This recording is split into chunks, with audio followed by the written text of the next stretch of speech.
Hey people, welcome to my channel, and today I wanted to run you through where I've been since leaving the UK, but I'm going to have to do it in bite-sized chunks because there is a lot to go through. So I'm going to go through my first 3 months of where I went, the good things, the bad things, and then we'll go from there because there's a lot.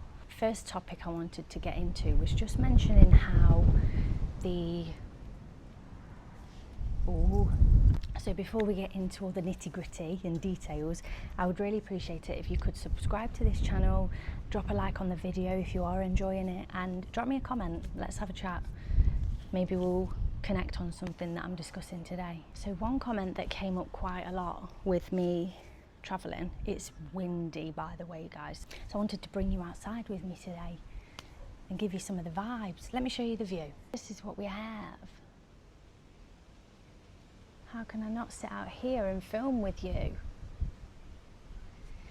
What I wanted to run through is quite a lot of comments were around bravery. You know, I was getting praised quite a lot for what I'm doing is brave, and you're so brave for doing that, and you're not scared, you know, that kind of thing. And in all honesty, I wasn't scared because I just thought, I don't know what's out there, so why would I be scared? And I'm a big believer in seeing the beauty in the unknown rather than the fear of it. You know, the statement classically is the fear of the unknown, but realistically you put that fear in place. You give the unknown feeling fear.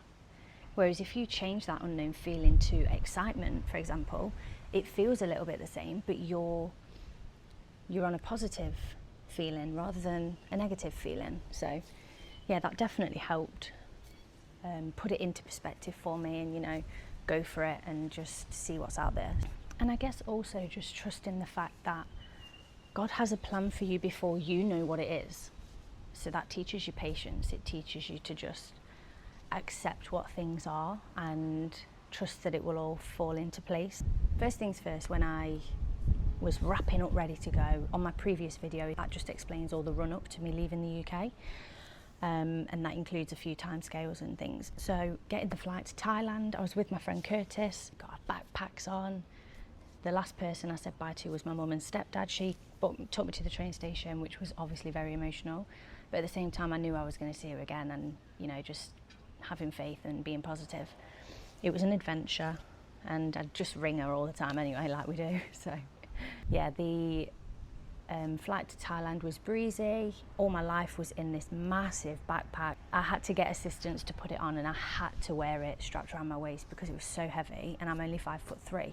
First impression of Thailand, loved it.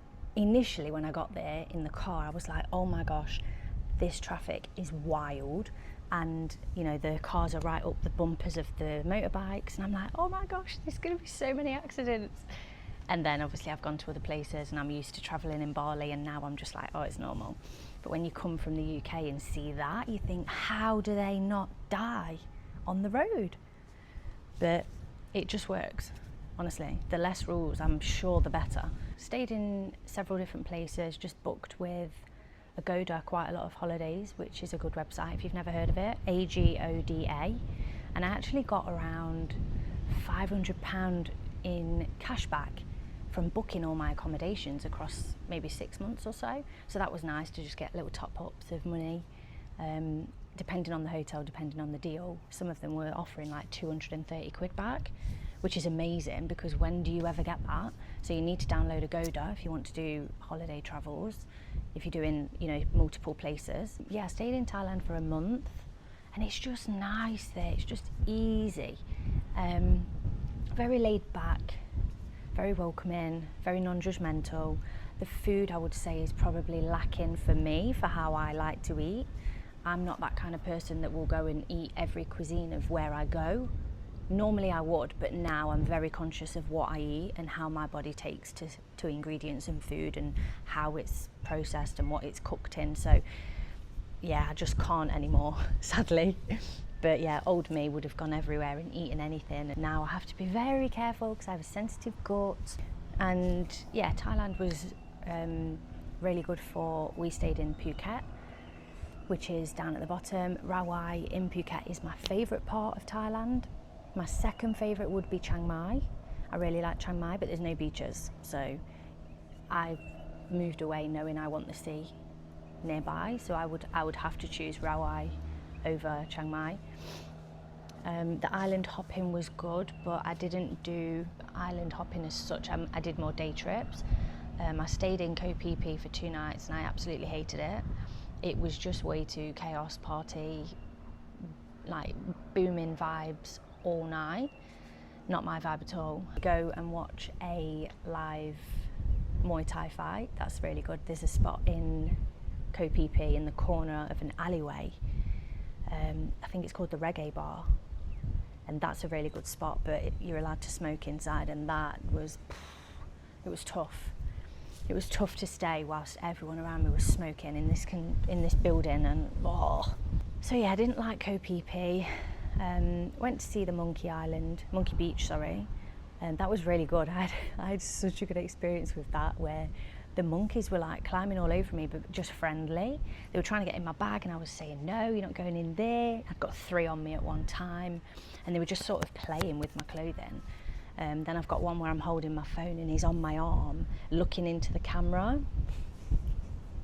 So that was a really good experience for me. I know people have had really dangerous experiences with that. I don't know, I guess I was lucky. They must have felt okay to climb all over me and not attack me.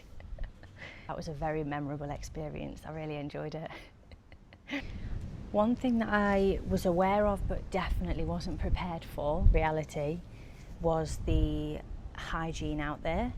In the UK, for example, there's food rating hygiene places that go off in every establishment pretty much, and there's none of that out there. And quite a lot of countries don't have it, to be honest. And you know, the toilets, public toilets, I'm really funny with anyway, because I just can't. The germs, yeah, very grim. One thing in Thailand that really was irritating is the police that stop you at the checkpoints on the road for international licenses. They just look for tourists because they know most of us don't have it, and then they stop you and, have you got your international driver's permit? No. Right, well, here's your fine. It lasts 3 days, and then if you get stopped again, you get a fine again. And I've seen people confirm that they got fines within those 3 days again anyway, even though they gave you something that gave you 3 days leeway. At least in Bali, they do ask you that question, but they only really stop you at the checkpoints if you've not got your helmet on. But they're a lot friendlier, you know, they're more realistic, reasonable, friendly, whereas Thailand, it's very strict, and you almost avoid where they are, and if you see them you just have to drive off because you just think, no, can't be dealing with this again. So yeah, it's quite bad for that, but otherwise, you know, really good. Very nice place to be. You could easily settle down there and work online. My favourite islands that I went to were Koh Chang, which isn't a common one. It's a small, very small island at the very, very bottom from Phuket. So when you get to Rawai, you go straight down on the boat to the next island, and that's called Koh Chang. And that was my favourite because there was a secluded beach. Once you get onto the island and you walk through like the one path that there is there's only one beach resort, I think, on the island. It's very, very small. Everyone's on the first beach that pulls up, which is stunning. But when you get through the other side and you've done your little nature walk that people don't really know about, through there is an even more stunning beach, but nobody's on it because nobody knows it's there. And oh my gosh, that was just, when you think serenity and just zen and tranquility, that was that beach. So Koh Chang, you need to make note of if you're going to Phuket. Very, very nice little day trip.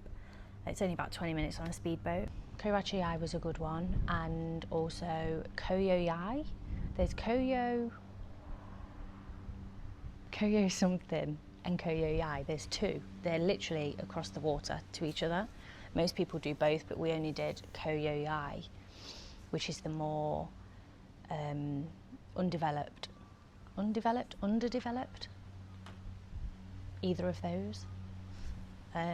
Yeah, so it was just more rustic, more traditional, and you know, there was like, they were grilling fish on these chicken houses that were just wire, and they were laying the fish down and the sun was cooking the food, and yeah, just really old school traditional ways. So that was a really nice trip, just to see the culture and see the roots of how the underdeveloped places still function. Krabi, I went to Krabi also. I liked Krabi, but it was a bit too party busy for me. It reminded me of Patong in Phuket.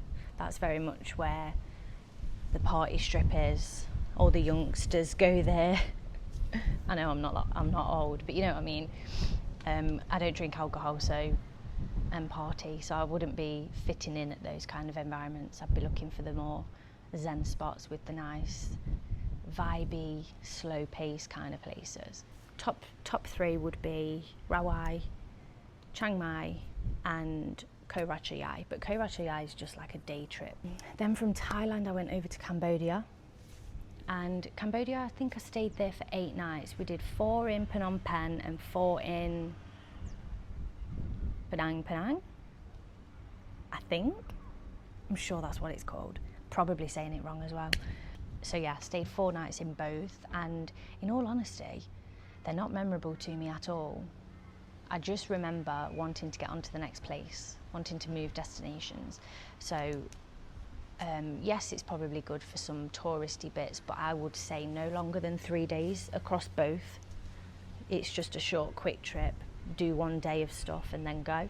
There's just not a lot there for me. Yeah, I didn't get that same safe, welcoming feel either that I did in Thailand. For me, Cambodia wasn't it. From Cambodia, I went to Laos, which my travelling friend at the time, who I met in Thailand with her family, that was so nice, I forgot to add that in. We went to Railay Beach from Krabi and we spent the day together, and that was so good because she was my client from when I did beauty, and she was travelling the same time as me, so we managed to cross paths in Thailand and meet up. But I'd not seen her for like 3 months, 4 months, and that was a long time because I'd see her every month on appointments. So yeah, she told me to go to Laos, and it was really nice. The place that I got to first was Vientiane, and then I got the train from there to Luang Prabang. And Luang Prabang, I think I stayed for a week or 10 days.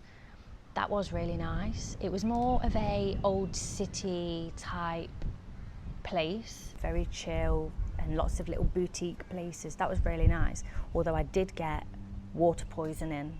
I went to this place as well, and it had got, like, it just looked very vintage French type feel. It looked expensive, and it was expensive. So I went in and just had a mango shake, which is just blended mango and ice. I had 2 sips of it and I was like, oh, nah, this tastes funky. So I didn't drink anymore, and I was so annoyed because it cost me like £7 English. So that's how expensive this one place was. All I had for the rest of that day was a coconut, whole coconut.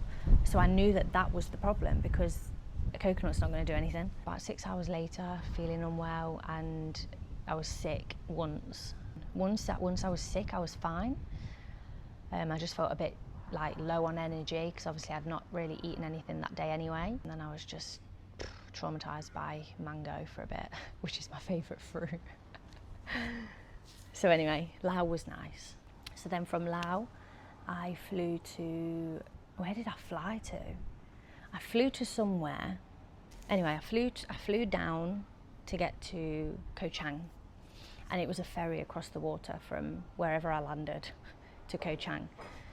And Koh Chang was so nice. I love Koh Chang. It's a really nice island if you go that side. I stayed on the quieter side of the island. In Koh Chang, looking at the island, you've got the upper west side that's the main strip and the busyness, and then you've got like the lower east. You can drive around the whole island on a motorbike and it would take you like an hour. That's what I did. I stayed on the southeast side because I wanted the more secluded but not isolated, but just I didn't want to be in the middle of everything and, you know, the hype of stuff. And I stayed in this little, it was like a cabin on the water type hotel, which was quite cute, but there was just no vibe in that place at all. I wouldn't even recommend staying it. But yeah, anyway, down that side of the island was lovely. You'd got obviously quiet little beaches, which was really nice. You could drive around, you know, there was local food spots. There was a raw plant-based restaurant that I found, which I was so grateful for, because I just thought, down here I'm not going to find food, and I ended up finding one that actually suits me down to a T. They did raw lasagna, they did raw spaghetti bolognese, but obviously it was plant-based bolognese. zucchini noodle salads. Oh, they just did everything. It was so tasty. And they were just lovely. I was there every day pretty much getting my food. I think it was a spa as well. Yeah, it was a spa because I had a treatment up in the treetop. How could I forget that? Yeah, that was nice. It's like you're just up on this deck, everything's open and you've got like 4 people getting massaged. Yeah, that was nice. So Koh Chang, definitely get that on your list if you go in. Very good spot. And then from Koh Chang I flew to Bangkok. Actually, I didn't fly to Bangkok. I booked the wrong month on my flight. And I've just remembered as I've said it. So I booked the flight for the month after the month that we were in, on the same day and the same time, and nobody could find my flight. And I was like, what do you mean you can't find my flight, blah, blah, blah. And they said, you've booked for this month, we're not in that month. And I was like, shit, now what? Anyway, that plane was full. And that was the last plane of the day. So I had to get a taxi and drive to Bangkok from wherever I was. Where was I? I was down right at the bottom east side of Thailand, just before the border of Cambodia. If you know the name of what I'm trying to describe, put it in the comments, because it's clearly a popular place where people get the ferry to Koh Chang. I just can't remember. Anyway, drove to Bangkok. It took 4.5 hours. Oh, lethal. The poor man that took me, because he'd got to drive all the way back because he clearly wasn't from Bangkok. Oh, bless him. Anyway, got to Bangkok, stayed a night over there. I was on my own by this point, by the way. My friend left in Cambodia, so the rest of it has been solo so far. Went to Chiang Mai, absolutely loved it there. Found a kitty cafe, obviously, because that's always my priority when I'm going somewhere. Anywhere that there's a kitty cafe, thank you. Yeah, I liked Chiang Mai. It was very chill, very urban type. Lots of markets and stalls and small businesses and just togetherness. It was nice. It was a really good vibe. The whole strip that's like in the centre, I can't remember the names of these things. This is no good, is it? There was often live performances or like little talent show type things just in the little market area, which was just nice. Very nice. From Chiang Mai, I'd actually got my final 2 nights, I think. I booked 2 nights at the Elephant Sanctuary, which is in the middle of nowhere essentially in Chiang Mai. And it's like the most known one for the elephant care and the fact that it's all on donations and it's in a really secluded village that all the money sort of helps the village and the people that live there, because there's just nothing there. You could tell that all the elephants have got great relationships with the people that worked and lived there. Yeah, it was nice. I've got lots of videos of that where they were wrapping the trunk around my neck and arm trying to get food and just being playful with me. Like, that was so wholesome. I loved that day. That was my last trip for the 3 months. But my next video will cover Sri Lanka, Maldives, Kuala Lumpur and Mauritius. And there is some serious stuff that went off in those countries. So definitely wait for the next video because that's going to be interesting. Yeah, for anyone that's considering doing female solo traveling, male or female really, I would definitely say that it is a lot safer than you think it's going to be, or that what people will tell you it's going to be. You just really do have to have your wits about you, and I don't mean that as in everybody's going to try and get you, but you just need to be aware of your surroundings at all times. Like, there's just a lot going on, and there's a lot that you don't know when you're in these countries, and there's a lot you're thinking about on the go. So yeah, thanks for listening, and I hope a lot of that was helpful. Even if I forgot some of the places, sorry, it was a long time ago now, I can't remember every detail. But if there is anything that I've missed, or if there's anything that I've sort of gone into that you had a question around, drop it in the comments, and yeah, just have a chat with me. Let me know what you want from the next video, and yeah, I'll see you there, guys.